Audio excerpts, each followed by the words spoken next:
I'm thinking of the nicest way to put this without being too blunt.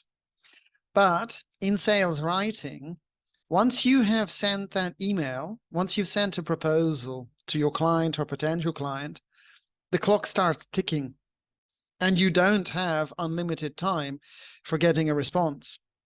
In fact, I would go as far as to say that we have a thing called the 1 month rule, which means if you do not have a result from your activities in business development, from your emails that you have sent out to current clients or ex-clients or new clients, if you do not have a result within a month, it's never going to happen.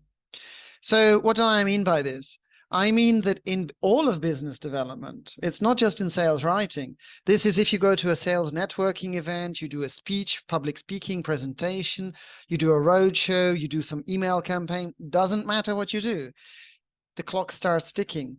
And if you don't strike while the iron is hot, if you don't get results within a month, then it's unlikely to happen. So yes, you could send a proposal or a pitch to somebody, and maybe 2 years later they come back to you because they remembered you, something similar came up, but it's probably not going to happen.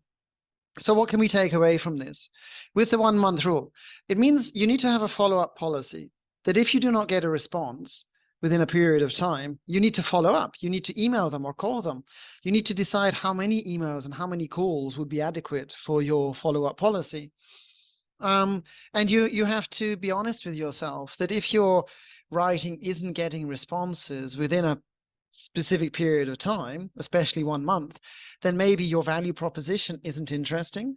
Maybe you're pitching to the wrong people. Maybe it's the wrong industry for you to be working on, and you have to change something.